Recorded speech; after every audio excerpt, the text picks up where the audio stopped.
और फिर कलयुग के बाद आता है अनंत युग।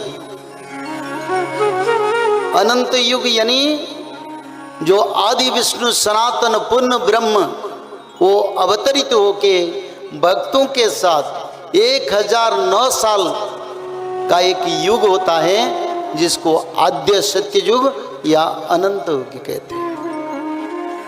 भक्त और भगवान का युग होता है। उसका बाद पूर्ण सत्य युग आता है, और सत्य युग का आयु 17,28,000 वर्ष। सत्य युग, कलयुग से सत्य युग जाते हैं। बीच में एक युग आता है भक्त और भगवान का युग, जिसको अनंत युग कहते हैं। और इसी समय जो भक्त त्रिकाल संध्या, भागवत महापुराण और भगवान के प्रति भक्ति साकारी बन के ये भजन करेंगे, वो आद्य सत्य युग या अनंत युग को जाएंगे।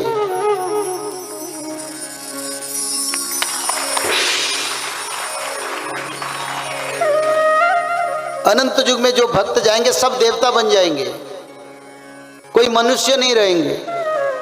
पर कैसे होगा? न त्रिकाल संध्या भागवत पठन, भक्ति भाव से भगवान के नाम भजन माधव नाम जो लोग करेंगे वो आद्य सत्य युग या अनंत युग को जाएंगे। 1009 साल तक मनुष्य बचेंगे। इच्छा मृत्यु होगा, मृत्यु नहीं चाहेंगे तो मृत्यु नहीं आएगा। तो ऐसे समय पर करीब समय 10-12 साल के अंदर ये समय आने वाला है। तो इसलिए नाम भजन कीर्तन दान पुण्य भागवत पठन त्रिकाल संध्या जो करेंगे वो मानव जीवन साकार हो जाएगा। सच में क्या कलियुग का अंत हो चुका है? हुआ है ना? नहीं हुआ है। मैं एक प्रश्न करूंगी, कलियुग का अभी रहेगा या सत्य युग आएगा? अगर कलियुग रहेगा तो जो जानते हैं कलियुग अभी अंत नहीं हुआ है वही लोग हाथ उठाइए। सत्य युग आने वाला है, विश्वास आ रहा है तो हाथ उठाइए। धन्यवाद। बड़ा बड़ा पवित्र भाव है। आप लोगों का भरोसा मेरे को और मजबूत कर दिया। धन्यवाद। मेरा यहाँ आना धन्य हो गया, क्योंकि जब भक्तों में ये विचार आ रहा है युग परिवर्तन का और भगवान का आगमन का, तब मैं तो उसको सम्मान करता हूँ। एक शास्त्र लेंगे जिस शास्त्र का नाम है मनुस्मृति। मन्यु कौन है ना? भगवान के अंश से 14 मन्यु का जन्म हुए थे। भगवान से, ब्रह्मदेव से हुए। वो सभी मन्यु धरती का शासन, ब्रह्मांड का शासन देखते हैं। और अभी जो मन्यु शासन कर रहे हैं उनका नाम वैवस्वत मन्यु। अभी वो सारा ब्रह्मांड का शासन देख रहे हैं। उन्होंने एक ग्रंथ लिखे हैं जिस ग्रंथ का नाम मनुस्मृति या मनुसंहिता। उसमें चतुर्युग, 4 युग का गणना किया गया, काउंटिंग किया गया 4 युग का। उसमें कलियुग का आयु के बारे में रचना है। मानो कलियुग का आयु तो 4,32,000 है, पर मन्यु ने उसको बोले नहीं, मनुष्यकृत पाप के कारण कलियुग की आयु 4,32,000 से सिर्फ 5,000 या 4,800 साल में सीमित रहेगा। उन्होंने लिखे।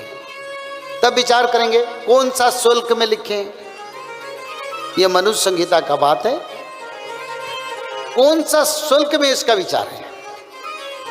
तो शुल्क में बताता हूं।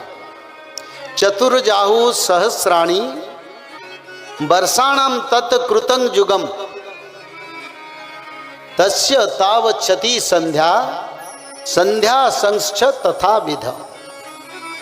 4,000 वर्ष, 400 वर्ष, युग संध्या 400 वर्ष मिला के 4,800 वर्ष के बाद कृत युग या सत्य युग आएगा। किसने? मन्यु ने लिख दिया। बोले मनुष्य लोग बहुत पाप करेंगे जिस कारण कलिजुग का आयु पूर्ण भोग नहीं होगा, कुछ ही समय भोग होके कलिजुग का अंत हो जाएगा। तो उन्होंने क्या लिखा? उन्होंने लिखे 4800 वर्ष। अभी कलियुग का आयु कितना बता पाएंगे? कोई हाथ उठाओ, बताओ।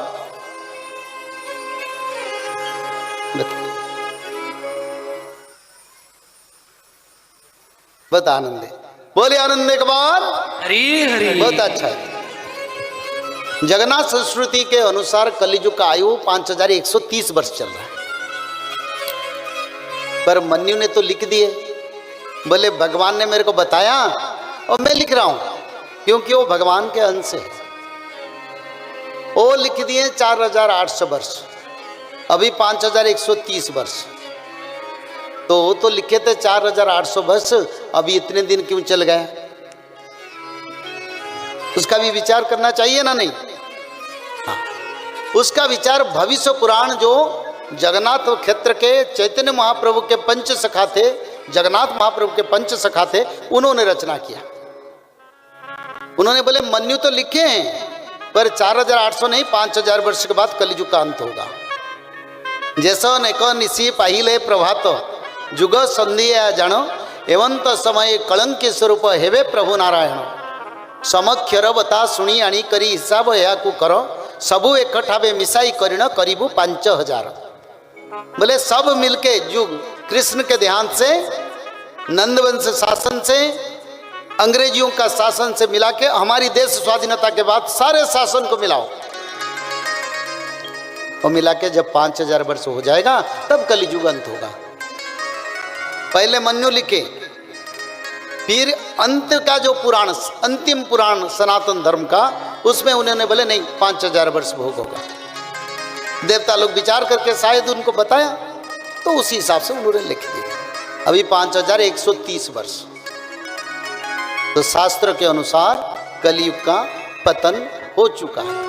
जय श्री माधव। जल प्रलय, महामारी और भूकंप, अग्नि प्रलय, वर्ल्ड वार 3 और महाविनाश, ये तो एक दिन होना ही है। लेकिन इस सब से आप बच कैसे सकते हैं? सबसे पहले नॉनवेज खाना छोड़ दीजिए, अंडा भी नहीं खाना है, और किसी भी तरह का नशा मत करिए, और गलत काम मत कीजिए, और सत्य, प्रेम, दया, क्षमा और शांति का आचरण कीजिए। और 3 चीज कीजिए, उसमें से सबसे पहला है त्रिकाल संध्या यानी त्रिसंध्या। उसको दिन में 3 बार करते हैं। जैसे सुबह में करते हैं ब्रह्म मुहूर्त में, सुबह 4 बजे से लेकर के 6 बजे के बीच में आप कभी भी कर सकते हैं। लेकिन आपको समय नहीं मिला तो समय आप आगे पीछे कर सकते हैं, आधा घंटा 1 घंटा पीछे कर सकते हैं। दोपहर में 11:30 बजे से लेकर के दिन का 1 बजे तक कर सकते हैं, उसके बीच में शाम को 5 बजे से लेकर के 6:30 बजे तक कर सकते हैं। दिन भर में 1 बार नहा के त्रिकाल संध्या जरूर करें। बाकी समय आप हाथ पैर मुंह धोकर भी कर सकते हैं, और 3 बार आप श्री गंगे बोल करके स्टार्ट कर सकते हैं। जो दूसरा उपाय है वो है श्रीमद् भागवत महापुराण पठन। दिन में 1 अध्याय जरूर पढ़ें, दिन भर में 1 अध्याय जरूर पढ़ें। वो भी ना हो सके तो 1 पन्ना तो जरूर पढ़ें। अगर उतना भी समय नहीं है तो 1 श्लोक जरूर पढ़ें। तीसरा उपाय माधव नाम का जप करें, निरंतर करें, कोई भी काम करते हुए करें, हमेशा माधव नाम का जप करें। त्रिसंध्या का पीडीएफ, श्रीमद् भागवत महापुराण का पीडीएफ और भविष्य मल्लिका का फ्री ई बुक भविष्य मल्लिका पुराण, ये सब आपको डिस्क्रिप्शन बॉक्स में मिल जाएगा। भविष्य मल्लिका के बारे में अधिक जानकारी के लिए आप भविष्य मल्लिका के वेबसाइट पर संपर्क कर सकते हैं, भविष्यमल्लिका.com। और अधिक जानकारी के लिए भी कल्कि अवतार ऑफिशियल चैनल को देख सकते हैं, जहां पर मल्लिका के बारे में खुलकर बातें रखी गई है, जहां पर आप लगभग 1000 जितना वीडियो आपको देखने को मिल जाएगा। और भी आपको अधिक जानकारी जानना है त्रिसंध्या के बारे में और कोई आपको सवाल है तो नीचे दिए गए नंबरों पर आप संपर्क कर सकते हैं।